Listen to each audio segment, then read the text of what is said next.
Hello, welcome to Apricot and Western Railroad. I'm your host, Chris, the creator of Apricot and Western.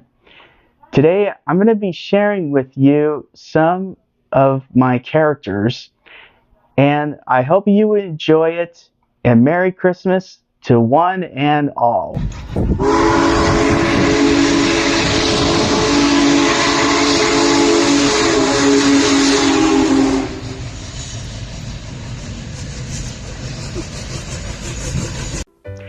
I would like to introduce you to the character of this show. And the character is Spike the Hobo. Spike? Why, thank you, Mr. Chris.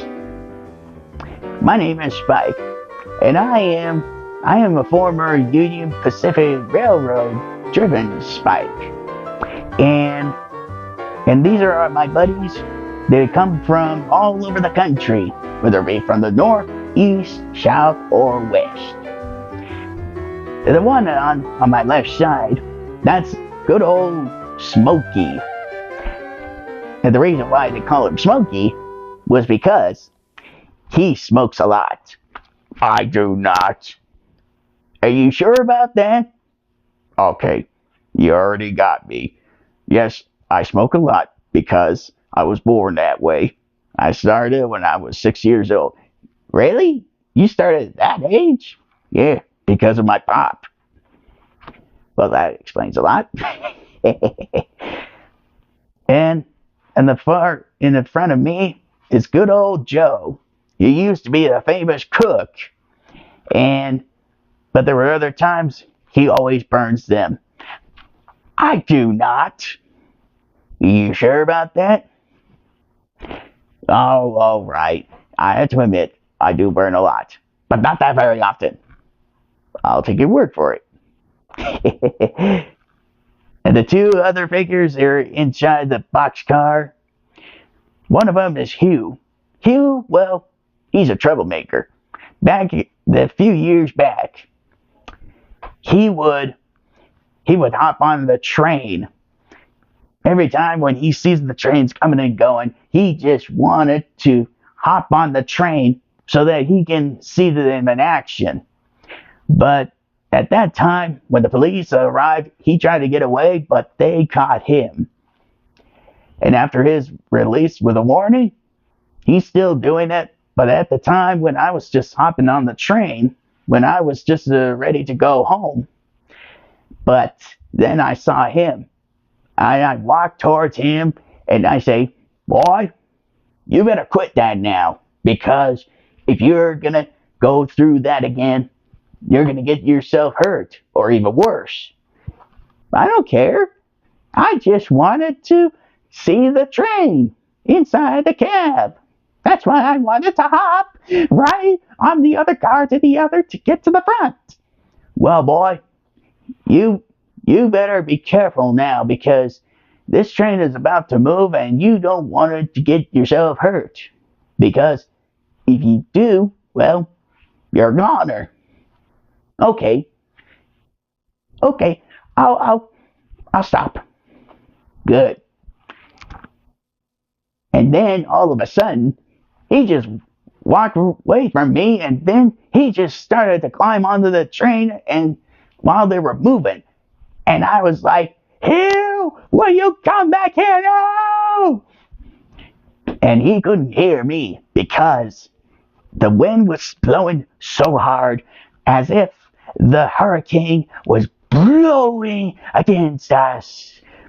But at that time, when he was about to jump, I finally got him, and then we got inside the boxcar, and I was so stern and very angry because he wouldn't listen of the safety measures. And I was like, boy, you better be careful. You have to take care of yourself now, because while I'm around, you're not going to do that again.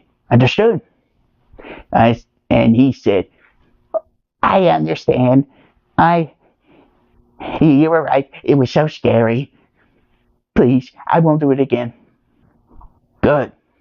Now we're almost home. Where to?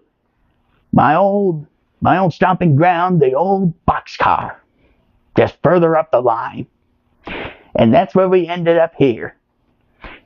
And for the other figure, the one who was playing with the harmonica, his name was O. Jones. O. Jones was a harmonican. He used to go to the shows, like playing some of the songs and music out into the public.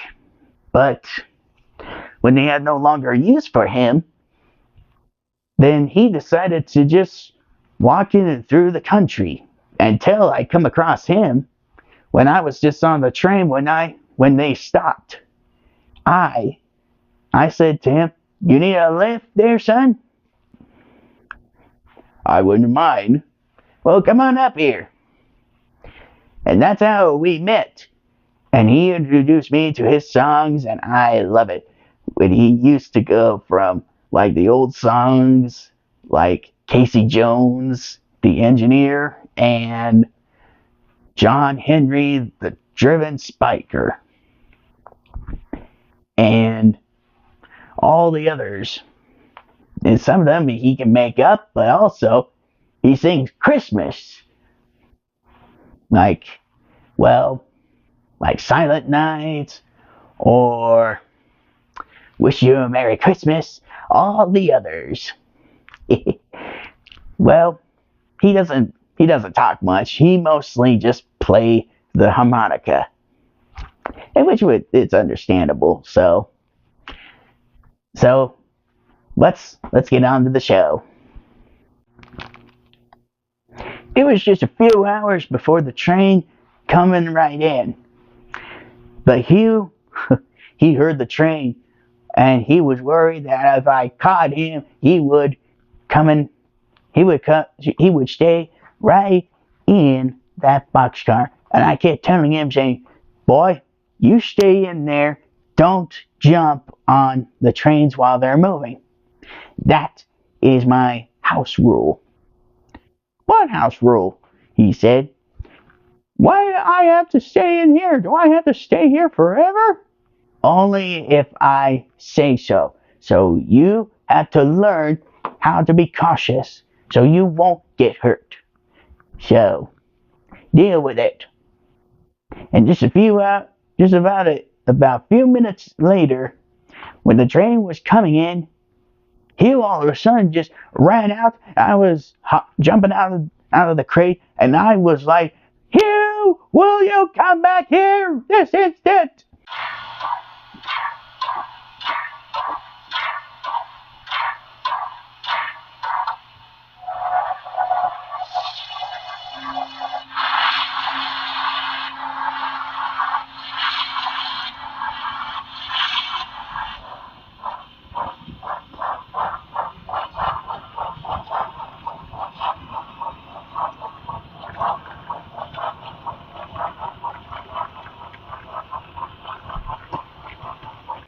But Hugh said to me, "I'm tired of all your rules, so I am jumping onto that train to get away from you." But I was so ballistic. I just all of a sudden told the others, and I say, you wait here. I'm gonna go get that troublemaker." But Smokey over here, he's like, "No way, because I wanted to help you and get him back here, because he needs a ton of a lesson." You got that right there, Smokey. "All right, rest of you stay here. I'm gonna go after him."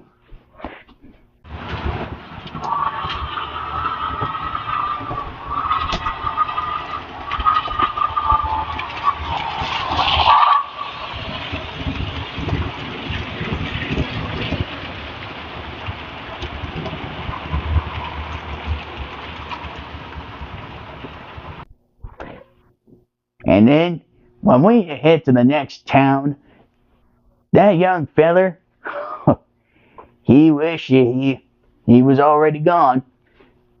And then we got him And then we took him back. And we kept telling him and telling him that no more doing it. And this time, you're staying in. And he was like, "Ah, I just wanted just to see those trains up close." Well, you were too close, so deal with it. Ah, shit. As for old Smokey, every time when he smokes, he comes right out just like a steam locomotive chuffing out the smoke coming out of the stack. And as for Joe, when he was just starting to cook, when he was looking away just a few seconds, all of a sudden his food was burnt. And he was like, "Dad, damn it! Why, God? Why?" Well, you had to learn how to stop burning. I do not burn. I never burnt. I never. You sure about that? Because you just did right here. But I don't care. I just want to stop doing this. I just don't know.